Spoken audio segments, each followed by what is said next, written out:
Welcome to the Urantia book read through. Make sure that you like and subscribe to follow us on this journey as we go through the Urantia book one page at a time, reading it and then discussing it. We are on page 5 of the foreword. Remember, this is a complicated section of the book. It is not characteristic of the entire book. Later on, the topics are much easier to understand. These topics, however deep they may be, it points out that we have a fragment of divinity within us, a fragment of God, and we also have the spirit of truth within us to help us navigate through this complex universe and simplify it and synthesize it, because it's a big universe out there, and there's a lot of aspects to God, but like I said, we are indwelt by God, so we can navigate that and synthesize it with our own material mind. So having said that, here's where we left off. Part 3, the first source and center. Total, infinite reality is existential in 7 phases and has 7 coordinate absolutes. 1, the first source and center. 2, the second source and center. 3, the third source and center. 4, the Isle of Paradise. 5, the deity absolute. 6, the universal absolute. 7, the unqualified absolute. God, as the first source and center, is primal in relation to total reality, unqualifiedly. The first source and center is infinite as well as eternal, and is therefore limited or conditioned only by volition. God, the universal Father, is the personality of the first source and center, and as such maintains personal relations of infinite control over all coordinate and subordinate sources and centers. Such control is personal and infinite in potential, even though it may never actually function, owing to the perfection of the function of such coordinate and subordinate sources and centers and personalities. The first source and center is therefore primal in all domains, deified or undeified, personal or impersonal, actual or potential, finite or infinite. No thing or being, no relativity or finality exists except in direct or indirect relation to and dependence on the primacy of the first source and center. The first source and center is related to the universe as 1. The gravity force of the material universes are convergent in the gravity center of the nether paradise. That is just why the geographic location of his person is eternally fixed in absolute relation to the force energy center of the nether or material plane of paradise. But the absolute personality of deity exists on the upper or spiritual plane of paradise. The mind forces are convergent in the infinite spirit, the differential and divergent cosmic mind in the 7 master spirits, the factualizing mind of the Supreme as a time-space experience in Majeston. 3. The universe spirit forces are convergent in the eternal Sun. 4. The unlimited capacity for deity action resides in the deity absolute. 5. The ultimate capacity for infinite response exists in the unqualified absolute. 6. The 2 absolutes, qualified and unqualified, are coordinated and unified in and by the universal absolute.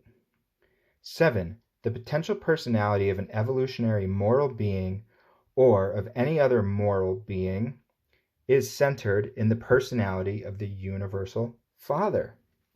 Reality, as comprehended by finite beings, is partial, relative, and shadowy. The maximum deity reality, fully comprehensible by evolutionary finite creatures, is embraced within the Supreme Being. Nevertheless, there are antecedent and eternal realities, superfinite realities, which are ancestral to the supreme deity of evolutionary time-space creatures. In attempting to portray the origin and nature of universe reality, we are forced to employ the technique of time-space reasoning in order to reach the level of finite mind.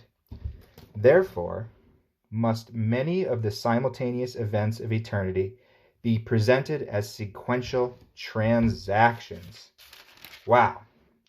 So, this, remember, is about the first source and center.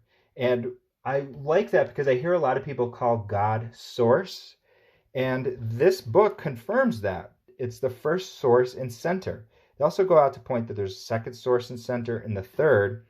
And one thing to take away from this is that even though it's the second source and center and third, and it talks about the universal, absolute, unqualified absolute, it is all monotheism. So it's all the same God, but it has different levels of that same God.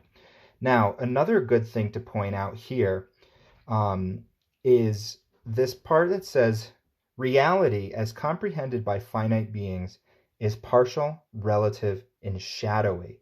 The maximum deity reality, fully comprehensible by evolutionary finite creatures, is embraced within the supreme being. So the most that we can comprehend is the supreme being, because we are finite beings. We have the potential to be eternal beings if we so choose that and continue and journey on in the universe. But at this juncture in time, on this time-space world, we are considered finite beings. So the most that we can comprehend of all this reality is just a shadow. It's a partial. Everything that you can possibly conceive of is only just a shadow of that which is.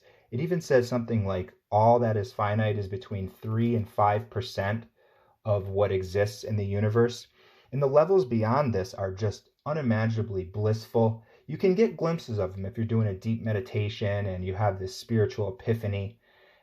You can start to feel these levels that are beyond words and beyond description. They feel like power and bliss. And that's just a fleeting glimpse of what is capable as we continue on. So again, don't get bogged down in all this. It goes on to explain more of this later on. But remember, there's these two levels, is the experiential and the existential. Okay? So we, at the experiential level, are dealing with God the Supreme. When they say the Supreme Being, they don't mean the first source and center. Okay, they don't mean God the Father when they say that. The Supreme Being is an aspect of God. That's the evolutionary God of time and space. And that's the most that we can comprehend of God. But there's so much, much more beyond that. And why wouldn't there be?